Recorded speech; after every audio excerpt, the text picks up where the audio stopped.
Well, good morning, everyone, and thank you all for joining us on this fine Saturday.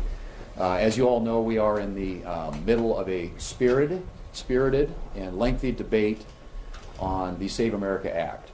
It's a piece of common sense legislation that we think is overwhelmingly supported by the American people, and we intend to keep pushing forward and ensure that the American people know whether their senators are for or against ensuring that only American citizens vote in American elections. You've probably heard some falsehoods coming out of the Democrats throughout the course of the week. Probably paramount among those was when Leader Schumer answered a question and said, well, we're not really opposed to photo ID. That was quickly dispelled when we had an opportunity to vote or to respond to a proposal put forward by the Senator from Ohio, Senator Husted, that would have passed essentially photo ID only, limited it to that one issue. And the Democrats not only blocked it, but their counterproposal was a piece of legislation that would actually specifically ban photo ID nationwide. So they're not serious about this issue, but they are clearly on the wrong side of the American people. So as we press forward in this debate, we look forward to continue to highlight the differences of opinion we have between our colleagues on the Democrat side of the aisle, but to ensure that the American people fully know who is and who is not for ensuring that only American citizens vote in our elections in this country. That's what this debate is all about. It's very simple, it's very straightforward, really nothing more, nothing less. But that's at the end of the day, that's the vote, that's the question Democrats here in the Senate are going to have to answer, and we intend to make them do that. Senator Barrasso. 10 million illegal immigrants flooded into this country while Joe Biden was president and the Democrats were in charge of the Senate. And now Democrats want to make it easier for them to have an influence in our elections in the United States. I believe only citizens of this country ought to vote in American elections, and I believe you need to show and prove you are who you say you are with a photo ID in order to vote. It's common sense. You have to show a photo ID to board a plane, to buy a beer. Why not to vote? It's overwhelmingly popular with the American people. They agree you need to show a photo ID in order to vote. You know, the Save America Act we're talking about here and have been through the week on the floor of the United States Senate, it is the only way that we can make sure we have safe and secure elections that reflect the viewpoints of the American people. But what the Democrats are doing, they are standing with the extreme minority who say you shouldn't have to show a photo ID. They're also standing with the extreme minority that don't believe we need a Department of Homeland Security because they continue to vote to keep it closed. Every one of them is now on the record. The Democrats in the United States Senate are standing on the side of open borders and illegal voters. Senator Langford. So this is the challenge that we face today. We have Department of Homeland Security closed right now because apparently my Democratic colleagues are more afraid of ICE than they are of Iran. And the challenges that we face now in the conflict internationally, that we know that we have threats back in the homeland, but my Democratic colleagues in the Senate just refuse to even pay attention to that at all. Stacked on top of that is the issue we've been talking about for weeks, and we're still working through this weekend to be able to negotiate, and that is the most basic thing in American life, voting. The 1965 Voting Rights Act begins with all citizens. This should not be controversial. It is already federal law that requires only citizens vote in the United States. We trust that they sign up as only citizens, but we're not verifying, except in a few states. About 9 states actually do verification of citizenship all over the country, and you know what? They still have people show up to vote. 36 states require voter ID to be able to show up to vote, including my own state. My own state requires voter ID whether you do mail-in voting or in-person voting. You have to have voter ID in that. This is not complicated. This is simple and straightforward. It's not even controversial except in Washington, D.C. Across the country, if you were to ask anyone, should you show an ID to be able to vote, they would say, well, yeah, that shouldn't be a problem on that. Should you ask the simple question, should only American citizens vote? And they would say, of course that should be so. but for some reason that's controversial among Democrats in Washington, D.C. This is simple, this is straightforward. It's why we continue to be able to push this common sense legislation that the American people want to see get done. If you attend a John Ossoff rally in Georgia, he requires an ID to get into his rally. But he will not, along with every other Democrat, support having an ID to vote. Overwhelming majorities in South Carolina and Georgia support having an ID to vote. Actually, what we hear from the Democrats is a throwback to old years when they talk about race in Jim Crow 2.0. The truth is that over 80% of Hispanics agree with an ID to vote. 75% plus African Americans agree with an ID to vote. The one thing this is not is about separating people. This is about making it easier to vote and harder to cheat. Let's get it done for the American people. Well, in addition to serving Ohio as one of its U.S. senators, for 2 terms I served as Secretary of State in our great state. I oversaw 2 presidential elections, 2 gubernatorial elections, and we indeed in Ohio made it easy to vote and hard to cheat. And I was listening to the Democratic leader, Chuck Schumer, the other day say that he didn't oppose photo ID as part of the Save America Act. That's not what they opposed. So I listened closely and I said, okay, well, we can fix that. I offered the other night a clean photo ID bill that would allow 5 forms of identification, photo identification, to cast a ballot, and to create a national standard that 36 other states already have that would say you could use a driver's license, a photo, a state ID, a military ID, a tribal ID, or a passport. Things that are widely available and in the state of Ohio are free to get a state ID to cast your ballot. This indeed would enshrine a national standard that would provide election integrity to our nation. And I offered that clean legislation, and the Democrats blocked it. And they came up with all kinds of excuses as to why, but there are no good excuses. This works. It's being implemented all around the country, photo ID. It will provide for integrity in our elections. And I also want to add about making sure that citizens only vote. I think that everyone can also agree with that. But understand, the way it works right now, many times there are millions of people who are in this country who are here legally, under TPS, under refugee status, with a visa or a green card, who also have the same information, a social security number, that would allow them to register to vote. And I can tell you from somebody who was from a swing state that you have groups of people all over this country who come in, descend, and try to sign up people through voter registration drives, and are often signing people up, maybe even without their recognition of it, that they're committing a crime by signing up people to vote who are not legally allowed to be in this country, or not legally allowed to vote in this country. And if you care about them, you wouldn't want that to happen, because immediately, as soon as they do it, they are committing a crime and jeopardizing their status to ever become a citizen or to stay in this nation. And so I ask my Democrat friends, I've been listening to you.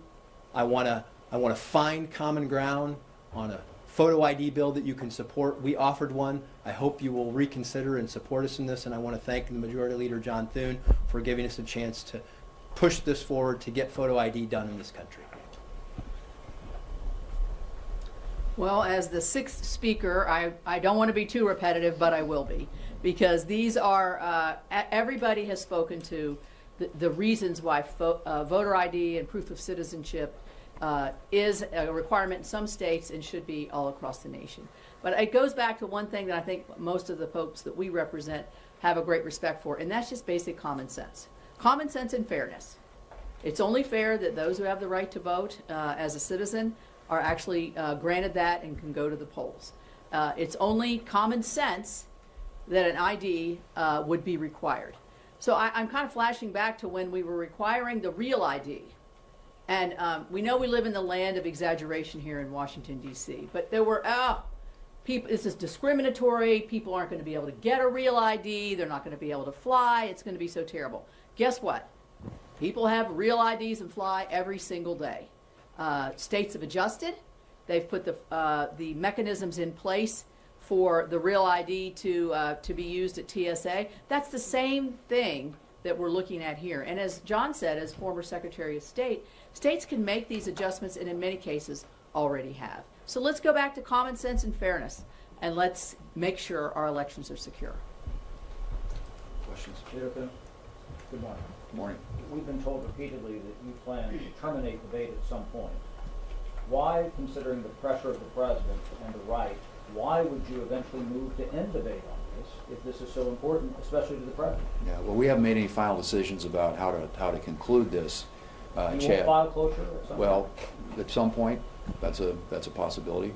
But at the moment, what we are trying to do is ensure that we are having a fulsome debate on an issue that is overwhelmingly supported by the American people, and one that puts everybody on the record, one way or the other. And so today, obviously, we're going to have a vote later this afternoon on whether or not biological males ought to be able to vote or ought to be able to compete and play in women's sports. But then we will move to something that Senator Husted addressed, and that was the piece of legislation he tried to get brought up and passed on the floor and objected to by the Democrats the other night. And we will move to that, put that, every Democrat on the record. So the photo ID amendment will be the next amendment. And I think all these things in the Save America Act, as we've all said, are common sense. We think they're supported by an overwhelming majority of Americans. And in many cases, as Senator Husted also pointed out, you have 36 states that have adopted photo ID laws.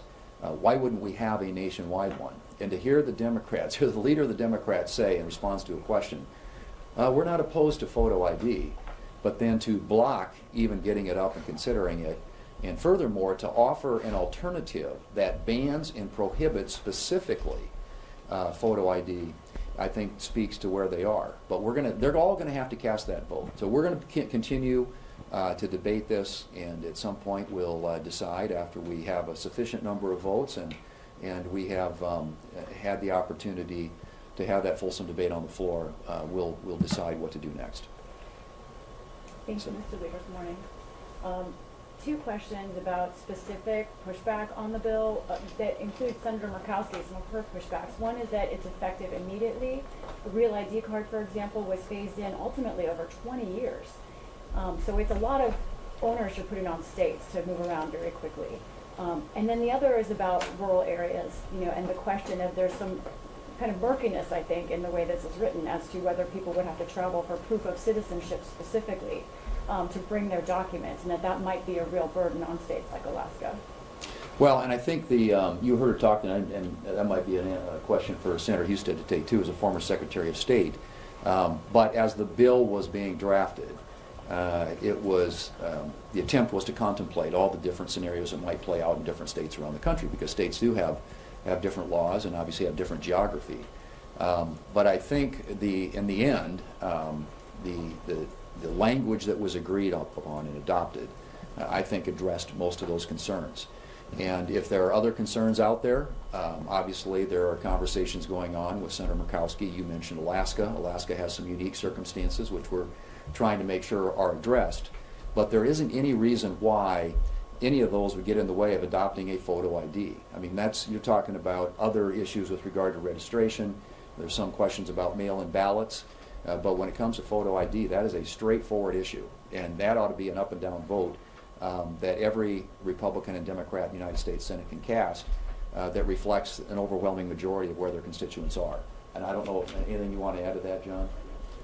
I would just say that 36 states already do photo ID and some form of identification. Yeah. And I listened to what Senator Murkowski said the other night, and I believe that our straightforward bill on photo ID addresses her concerns that this can easily be implemented. So I know there are a lot of issues in the Save America Act, but this particular one focused on photo ID is something that can be easily implemented, which is already being implemented around the country. All right. All this is to say that today we are seeing a vote on trans sports issues. So other than the president wanting this to be in the bill, why wedge this in here? And Senator Husted, if I can, you talked about TPS. How many on record have you ever come across that have been voting that are TPS recipients? Are there, how many examples are there of that? Well, on the issue with respect to biological males competing in women's sports and transgender surgeries for minors, those are also issues that are overwhelmingly supported by the American people, and issues on which there is legislation up here, broad support among certainly our caucus on both of those issues, and so yeah, they're part of a package, a broader package of the Save America Act, and obviously we intend to trigger votes on those. But the specific issue we're addressing right now is photo ID, and that is one on which the Democrats have said, Senator Schumer himself, that we are not opposed to photo ID. Well, let's test that proposition. Let's actually have a vote on it and see where the Democrats are. Because like I said, I think everybody here in all of our states, this is something that's overwhelmingly supported by a majority of voters, and the fact that 36 states have already implemented, I think, reflects that. You want to touch that one? Yeah, I can just answer. My point that I was making is that there are many ways that you can be in this country legally, have the documents that allow you to register to vote, and because there are so many groups out there who are trying to sign people up, inadvertently, even if you don't want to do this nefariously, you're having people who are signing you up to vote. You're attesting that you're an American citizen when you do that, and then you're putting your immigration status in jeopardy. So out of concern for that group, those groups of people, we ought to want to make sure that we don't have flaws in our voter registration system so that those unfortunate circumstances don't materialize. Well, but how often do Let me just make a quick comment. Let me give you a practical example in Oklahoma. In Oklahoma, we passed a law a couple of years ago saying if you show up at jury duty and attest to the judge that, hey, I'm not eligible for jury duty because I'm not an American citizen. We passed a law several years ago saying as soon as somebody does that, we also go check your voter registration to see if you're registered to vote. The first time that we did that, there were 40 people that were identified before a judge that they had attested, I'm not here legally. We did the first blush. 40 people immediately had already been registered to vote. So we can't say what the total number is. I can't say those are TPS or not. But most certainly this happens. There's this belief that somehow this is not really happening for real. Even in my state, in Oklahoma, this is happening, and we found ways to be able to identify it and to be able to address it. This should be all citizens. That's what it should be. All right, last question. Last night, Collins and some Republicans again met with Democrats. They said they made an offer with legislative text. Have you heard back from Dems yet on them accepting the DHS proposal or counter-offering? And further, do you expect that meeting to again convene tonight? I would hope that the discussions continue. I think the meeting last night was productive, and the offer was made and legislative language was submitted by the administration to open up the Department of Homeland Security with a lot of reforms that have been requested and asked for by Democrats. And at some point, the Democrats are going to have to take yes for an answer. I know they think this is politically good for them. It's not. It's not politically good for anybody to have literally tens of thousands and hundreds of thousands of people out of work and important functions of our government not being carried out on a daily basis, and functions that are important to our homeland security and our national security. So the opportunity to actually drive this to a conclusion is there.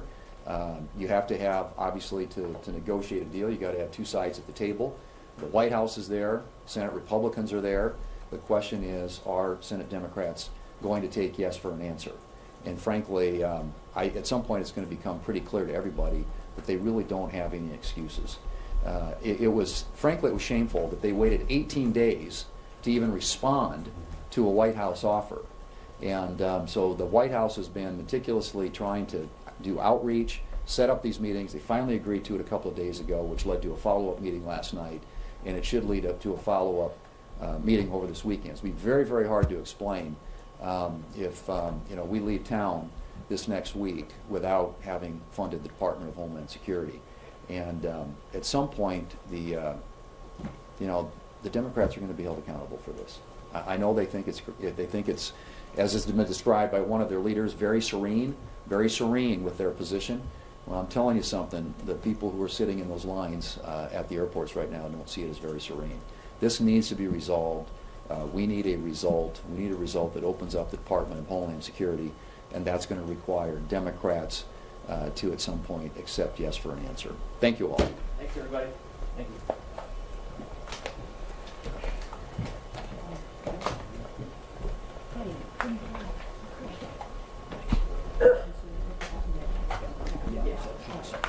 Is that the most boring thing I've ever been to?